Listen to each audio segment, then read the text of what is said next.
Justin Robertson, also known as Squigs, has been putting his stamp on Broadway for years in the form of illustrations capturing bright stars and landmark shows. Now he's released his amazing creations as the collectible Lights of Broadway show cards. Paul's here with more. That's right, Tamsin. Justin Robertson, aka Squigs, has been dazzling Broadway with his illustrations for well over a decade now. I met up with him at the theater haunt Sardi's to discuss his work, his inspirations, and his ever-popular Lights of Broadway show cards. I love your work because it all has a great through line. When you see one of your pieces, you know, okay, well, Squigs drew that. But also, you really capture so many moods and styles and visuals, and like it's really fun. One of my goals is to reflect what so many people have put into each show, not just the people that are on stage and performing, but the designers, and you know, try to I try to incorporate a certain direction that is pivotal and really meant something to me while I was watching it as an audience member. I'm just so enthusiastic, so you know, trying to put as much in as possible. Okay, so not only do you create these amazing drawings you put out into the world, you also now have these Lights of Broadway cards. Yes, Lights of Broadway. And there are show a lot cards. of them. So you do individual sort of like it's like baseball cards. Baseball cards for Broadway show fans. kids. Yeah, absolutely. Broadway fans. We came out with our first edition this summer of 2015. We were lucky at that point to have a lot of shows on Broadway that had a bunch of kids in them. You know, our demographic is really wide. We have, you know, people of all ages collecting the cards. But that particular year, we were at the flea market with the cards, and some of the cast of School of Rock and Matilda and Kinky Boots came by the table, and they were all buying packs. And they were not only doing that, but they were like calling out to people walking by, buy some cards so we can trade with you. And to hear like an 11-year-old kid go, I got a Stephen Sondheim, he's the king. I literally in the middle of Times Square burst into tears because I'm like, oh, this is obviously striking a chord with some people, and it made us know that we had something, you know, kind of special. So every year you release a new set.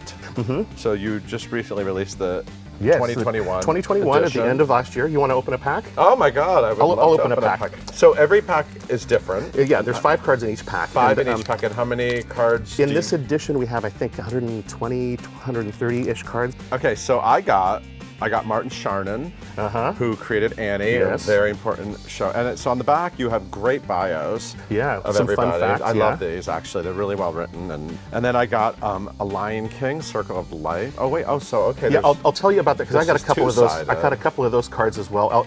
We in the past 2 editions, we've done like a 9-card mini-series where it follows a theme, and then on the back, you collect all 9, and it creates one big illustration. But yeah, it's super fun. And I got Terrence Archie, who's currently married to Patti LuPone in Company. Yes. And he also fought Andy Carl in Rocky. Yes. Pat Suzuki, icon. Yes. This is from our mini-series that we have called Golden Age, and we pick Broadway legends who had maybe their heyday in like the 1960s and before. Amazing. And so we have a lot of really Who'd you amazing. I got Graciela Danielle, a legendary Broadway performer, choreographer, director. Created Once on This Island, one of the best shows amazing. And I got like Hairspray. I got Joshua Henry.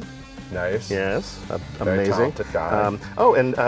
This edition we have a couple of movie musical cards. Oh. So we have a little In the Heights here. So yeah. In the Heights movie. Yeah. So and then we have a West Side Story movie card as well. You actually have a card there that I think I need to look at. Is this the card? Yeah. Yes, we are coming out with a new wave of press cards. And press cards. Yes. And so yeah, you take a peek at that. So this is the Broadway show with Tamsin Fidel, the card, and I am featured on it along with Charlie Cooper and Tamsin Fidel.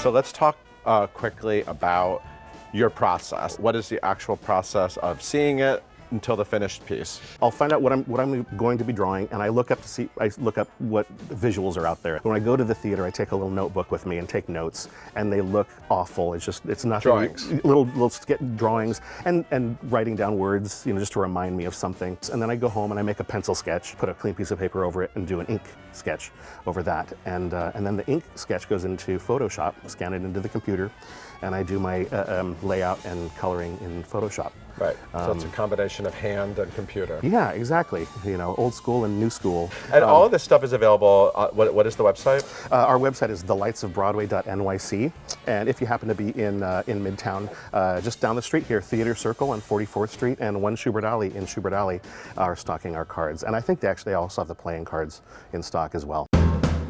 Since we're at Sardi's, Yeah. we are surrounded by drawings of We Broadway are. stars and Broadway creatives. I would love to talk a little bit about the history of this place, because I think Sure. you know it. I know a lot about this. Sardi's opened in this location in 1927. Vincent Sardi Sr. was looking for a bit of a gimmick to get people to come in off the street, and he saw a guy named Alex Gard drawing locals, regulars on napkins, and hired him to draw caricatures. And their first contract, their only contract, gave him as payment for these caricatures 1 meal a day. So he could have a free meal every day at Sardi's for his, caricatures that he did on the walls. And so he was around the late 20s, and he passed in 1948. They were going to retire the tradition, but the locals and the regulars were like, no, keep it going. And so they found an artist named John Mackey, who had a short run, about 5 years, and then he was replaced with Donald Bevan. He retired in 1976, and then they had a contest to find a caricaturist. Oh, wow. And the person that they found was Richard Barretts, who I think at that point was studying at School of Visual Arts, studying banknote and certificate engraving and caricatures on the side.